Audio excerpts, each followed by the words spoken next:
Bonjour. Ce jour est un jour de honte pour les amis de la liberté et du peuple kurde. Le peuple kurde a été la pointe avancée de la bataille contre les armées de l'islamisme politique en Irak et en Syrie. Ils ont été les meilleurs alliés, les plus braves, les plus fidèles, les plus dévoués, les plus courageux, femmes et hommes, pour combattre Daesh et ses différents alliés de même variété. Et aujourd'hui, le dictateur islamiste Erdogan a décidé de détruire la poche de Kurdes qui se trouve à Afrin, ainsi que des milliers de réfugiés qui étaient venus du reste du pays syrien pour se placer sous la protection de la liberté et des Kurdes.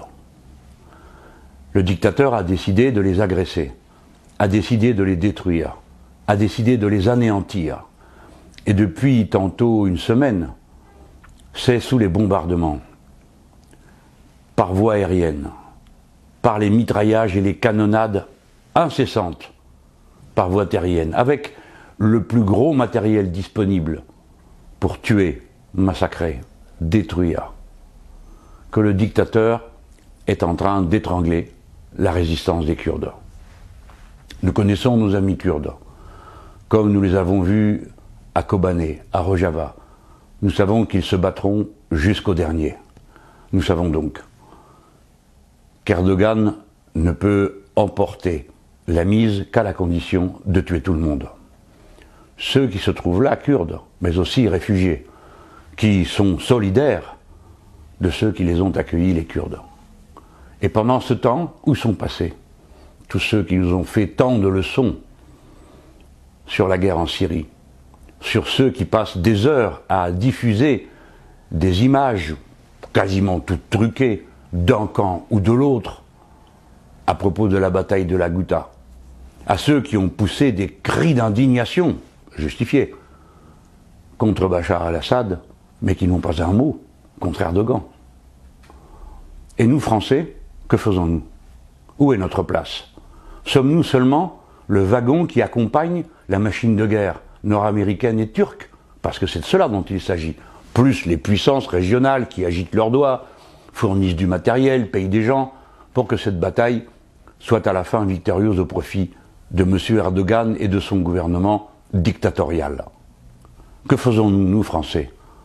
Nous avons reçu, le président de la République a reçu M. Erdogan avant que commence l'offensive. Il était donc venu le prévenir et demander un feu vert, je suppose. Sinon, pourquoi est-il venu? On a reçu M. Poutine en tout début de mandat. Et M. Poutine, ainsi que les Russes sur place, jouent un rôle majeur, notamment dans l'aide à la résistance des Kurdes.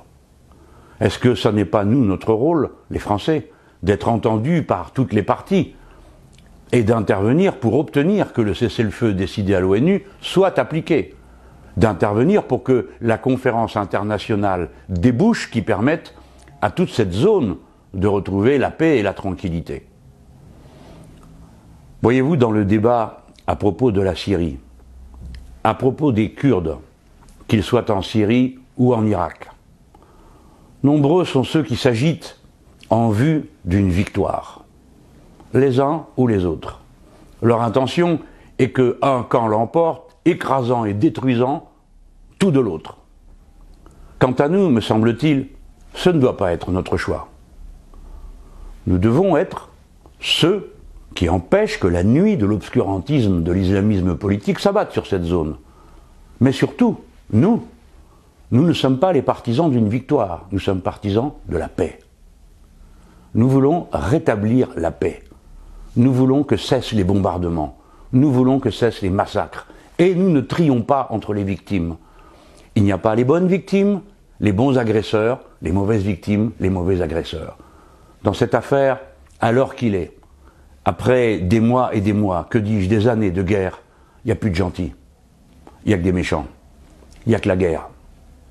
Et il est vain aujourd'hui de chercher à s'identifier à la partie turque de M. Erdogan ou à la partie syrienne de M. Bachar al-Assad, et encore moins, bien sûr, à Daesh.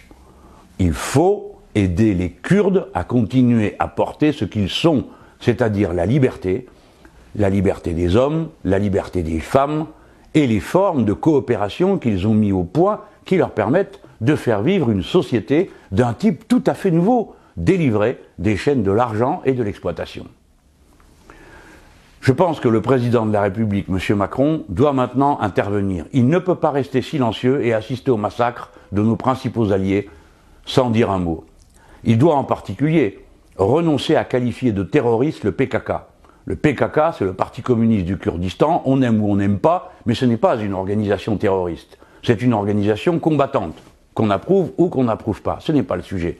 Mais si nous traitons de terroristes nos principaux alliés, alors nous sommes très mal partis pour, à quelque moment que ce soit, parvenir à trouver une issue par le haut. Il faut trouver une issue par le haut, et il n'y a pas d'issue par le haut sur la base du massacre des Kurdes. Je m'adresse à vous, espérant que cette petite vidéo tourne parmi vous et que vous en fassiez en quelque sorte le signal de votre adhésion à la logique de paix, à la solidarité avec les Kurdes, au rejet absolu de la dictature de M. Erdogan, qui est l'agresseur dans cette affaire, non seulement des Kurdes, mais de son voisin syrien. Ah, que dirait-on si tel ou tel pays était intervenu chez le voisin pour y bombarder une partie de la population? Que dirait-on? Eh bien, on l'a déjà dit, lorsque M. Saddam Hussein a envahi son voisin, le Koweït. Mais curieusement, une fois de plus, il y a deux poids, deux mesures. Faites tourner cette petite vidéo si vous le voulez bien. C'est une manière de faire connaître la situation. C'est une manière de répondre à l'appel que nous ont lancé nos amis kurdes depuis là-bas et ici en France. On peut encore être solidaire. On dira ce n'est que le poids des mots. Eh bien oui, les mots ont un poids. Et s'ils en ont un, si faible qu'il soit, alors il faut le mettre dans la bataille. Je compte sur vous.